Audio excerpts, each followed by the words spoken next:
Il n'y a pas tellement longtemps, avec ma sœur et mon frère, on fouillait dans des vieux souvenirs. On est tombé sur des lettres de notre père, de papa, les lettres dans les années 30, qu'il écrivait à sa mère alors qu'il était pensionnaire au collège. Et c'était des histoires du quotidien, tout simple. J'ai raté un examen, j'aurais besoin d'un peu de sous, pourrais-tu m'envoyer tel chandail, ce genre de petites choses-là.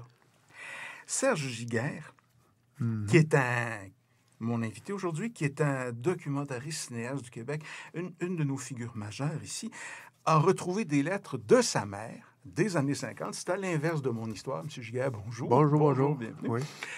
Et c'est ça l'essence même de ce film-là que vous présentez, qui sort ces jours-ci, là. Oui. Les lettres de ma mère. Mm. C'est des mots de cette dame écrite, des mots écrits sur la table de cuisine avec sa belle écriture toute précise à ses enfants un peu partout, notamment et surtout à son aîné qui était missionnaire. Oui. Mhm. Comment est née l'idée de plonger? D'abord, de plonger là-dedans, ça c'est très agréable à faire, mais d'en faire un film. Ah, l'idée d'en faire un film, ça a mûri tranquillement parce que moi, je n'étais pas au courant des lettres de ma mère avant, je pense, 2006-2007.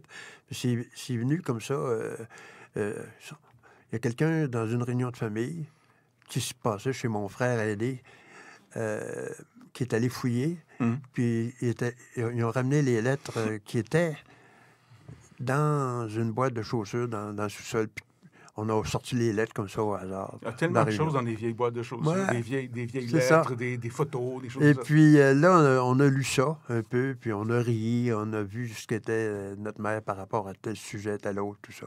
Et puis ça a mûri tranquillement. Fait que moi, vu que je fais des films documentaires, Mhm. à un moment donné, j'ai dit, ben, il y a peut-être un sujet là pour faire un film, mais je n'étais pas sûr, là. Mais vous faites un lien d'ailleurs avec le tout premier film que Ouais, vous le avez tout... fait à la maison, Ouais, où on vous voit avec vous. À un moment donné, vous avez une surimposition de caméra. Là. ouais, Ça, c'était moi quand j'avais les cheveux bruns. ouais. Avec une moustache. Aussi, c'est ça. Et c'était 6 mois avant son décès. Et elle était encore Ouais. pleine d'énergie, cette dame. Oui, oui, mais on savait qu'elle était malade, là, profondément. Et puis que j'ai fait ce film-là un peu comme en urgence. Moi, je travaillais À la maison. à la maison, oui. Mhm. Je travaillais à cette époque-là à l'Office national du film comme pigiste. J'étais assistant caméraman. Donc, je faisais mes premières armes depuis quelques années là, à la caméra aussi. Fait que le premier film que j'ai fait, j'ai emprunté. Pour le jour de l'an, j'ai emprunté les caméras à l'ONF. Il y avait comme l'aide artisanale qu'on Oui, appelait, oui. là. Et puis là, c'est comme ça, avec cet équipement-là. Puis mon petit frère qui est au son, Au son. je lui montre comment marche le magnétophone, tu sais, professionnel, tout ça. Et puis on s'installe de 7 h du matin à 11 h du soir, puis on filme simplement tout ce qui se passe dans la journée, au jour de l'an. Pas beaucoup, là. On l'a Les entrées filmé. des sœurs, des tantes, les Ah jeunes qui oui, oui. sont Puis là. puis ma mère qui arrête pas, là. Puis Ah oui. puis donc, pas d'entrevue comme telle, mais juste simplement l'espèce de témoignage de ce qu'ils sont Mhm. dans la vie de tous les jours. Et vous Puis, avez récupéré de ces images-là ouais, pour Lettres de ma mère. ouais. Puis je dis tout le temps que le film des lettres de ma mère, là, je pense que ce film-là, à la maison, fait en 1975, 6 mois avant qu'elle meure, un Mhm. peu un film fait en urgence, là. Si j'avais pas eu ces images-là d'elle vivante, je ne sais pas si j'aurais eu une espèce de moteur assez fort, juste avec des photos, puis Mhm. des narrations, puis si j'avais pas eu sa voix comme telle, puis son body talk, là, tu sais, comment est-ce qu'elle est, comme l'énergie qu'elle a, je ne sais pas si j'aurais eu autant de plaisir ou d'énergie pour vouloir faire mon dernier film là, qui s'appelle Les lettres de ma mère. Il y avait Ouais, quasiment un plaisir coupable à faire ce film-là. ouais. Vous êtes payé une traite, pas à peu près. Là, vous. Oui, oui. Moi c'était le défi là, par rapport à d'autres films où est-ce que tu as des personnages vivants, c'est de recréer justement une espèce de dramatique où est-ce que tu peux faire rire par moment. Alors, qu'est-ce que je fais? Je fais de la pixelation avec les photos. J'engage quelqu'un pour m'aider à faire ça. Ensuite de ça, je prends une photo de famille, puis je l'agrandis. Chaque personnage devient réel, là. Mhm. Je monte ça sur des cartons, et puis je les fais évoluer en pixelation dans le film.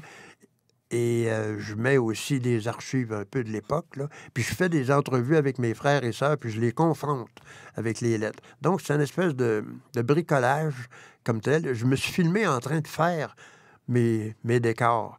Tu sais, je n'ai pas pris un accessoiriste puis dit, tu vas faire ci, tu vas faire ça. C'est moi qui ai fait au complètement. Puis ça donnera le résultat que ça donne parce que je ne suis pas un professionnel du décor, là. Mais j'aimais ça, dire je fais quelque chose dans mon atelier, un peu comme mon père, puis un peu comme ma mère. Moi, je dis tout le temps, on est fait de... Issu de la ruralité, vous dites. Oui, c'est ça. ça. La débrouillardise aussi, tu sais, de faire des choses avec rien. Puis moi, j'ai été habillé par ma mère jusqu'à l'âge de 16-17 ans. Là, tu sais. Elle nous confectionnait tous nos habits. C'était une couturière hors pair, là. Puis comme disait une de mes sœurs, si elle était aujourd'hui vivante encore, elle aurait son iPhone, elle aurait son iPad, puis elle gaulerait pour réunir tout son monde, là. Parce qu'elle était comme ça. Serge elle était Giguère, entreprenante. Serge Giguère, vous êtes le 15e de 16 enfants. Oui, de 16 naissances. De 16 naissances, oui, pardon. Et votre frère aîné, qui a été le destinataire de la grande partie de ces lettres-là, parce qu'il voulait faire un prêtre. Voilà, c'est ça. Lui, vous le confrontez au départ aussi. Ben, je le confronte, oui, pas tellement. Pas dans un sens d'agressivité ou quoi que ce soit, mais juste, sans cette lettre-là, ça voulait dire quoi à tel moment? Ça t'a fait quoi, ça? Pourquoi de recevoir ça? Oui. C'est ça. Lui, ça lui donnait une image, il dit dans le film, ça lui donnait une image de ce que ma mère vivait au quotidien avec toute la trollée d'enfants qu'elle avait. C'est ça, puis il dit ça m'a été révélé par les lettres que maman me... Lui, là, il devenait le confident. De votre mère. Elle a le premier, puis là, il va faire... on est dans les années 45-50, là. La religion catholique, c'est très fort. Fait que le gars dans ta famille, le plus vieux qui veut devenir un prêtre, là, ça devient comme ton confesseur. Là, et c'est une famille bénie, bien ainsi de suite. Voilà. Il y a beaucoup de ça, là. Fait que je ne pouvais pas passer à côté de cet élément-là, puis il se rendra pas jusqu'à la prêtrise. Il lâche un peu avant, mais toute sa vie, il était très... catholique. Là, il servait à la messe encore à 87 ans. Fait que, donc, c'est une famille très traditionnelle. Il y a des malheurs qui sont propres à cette époque-là. C'est une chronique d'époque. Ma mère perd 2 enfants, mais pas n'importe comment, là, le même soir. On est en 1937, il n'y a pas d'antibiotiques. Et puis, bon. Fait que, puis elle en a une malade au travers de ça, puis elle est enceinte d'un autre. Puis, tu sais, elle n'avouera pas avant une quinzaine d'années après à sa fille, j'aurais aimé mieux qu'à ce moment-là, te perdre, tu sais, je pense à ça, tu sais, mais je veux sauver les 2 qui sont là. Tu sais, c'est fort, là, tu sais, c'est comme une espèce de sentiment de culpabilité qu'elle n'était pas capable d'accepter ça, là. C'est une femme, de l'image que j'en ai vue à regarder ce film, qui était une lumière incroyable dans une période de grande noirceur, de difficultés de vie, aussi des 3 emplois de papa pour arriver à vivre. Oui, puis elle lui aidait beaucoup, c'est ça. Oui, je pense que c'est ça. Les déménagements, puis bon, ainsi de suite et tout, là. Oui. Ah non, c'est une femme... moi, je fais pas des films avec des vedettes en général, là. Mais je fais des... Comme disait comme on peut dire, tu sais, des... Serge Bouchard, l'anthropologue, qui faisait des émissions sur les remarquables oubliés. Moi, j'adore ça. Mais c'est un peu ça, ma mère. Elle l'a fait, le Québec. Elle a fait 16 enfants. Elle a eu des accouchements. 16 enfants à 22 ans, là. C'est comme... c'est quelque chose, là. Ah oui, c'est quelque chose, tout à fait. Et puis, voilà. C'est témoigner d'une époque, c'est un constat. Moi, je n'ai pas de la nostalgie de ça. On a été chanceux, les 2 derniers, là, d'arriver là, avec le rapport parent, puis les écoles, c'est ça, le avec les bourses, puis les bourses, puis les prêts pour étudier. Et puis, j'en ai profité. Mais mes frères et sœurs, là, avant, là, qui c'est qu'ils ont fait? Une 7e année, ils ont fait 36 métiers, 36 misères. 36 métiers, 36 et puis, ils sont débrouillés. Mais il y aurait pu être des artistes, là. Il y en a là-dedans qui avaient énormément de talent. Mais chez nous, qu'est-ce qu'il y avait? Tu penses? Il y avait l'encyclopédie Grolier. Puis quand j'ai été 12-13 ans, ma soeur, un petit peu plus vieille, avait un job, là. comme secrétaire, elle a acheté le premier petit tourne-disque là, portatif. C'est ça que j'ai vu chez nous. Tu sais, Et puis l'Almanach du peuple, peut-être aussi? ah, ça, c'est ou bien Onésime, puis la terre de chez nous, puis Maison, là. Mais ça Puis la TV sur le tard, sur un le peu. tard, oui. Serge Giguère, ce personnage-là qui est votre mère, je dis personnage dans le sens Oui, c'est un que personnage. ouais, Ah oui. ça transcende le fait d'être votre mère. C'est Oui. une mère. Ça pourrait s'appliquer, ces histoires-là. On peut les voir dans certaines communautés en Afrique. On les voit chez des Amérindiens ici. Ben- On les voit dans les communautés amish et j'en passe. Bien là, tu touches à quelque chose qui m'a été aussi révélé avec les quelques projections qu'on a eues dernièrement. Là. J'ai eu une première critique dans un journal, une critique de cinéma par un Maghrébin.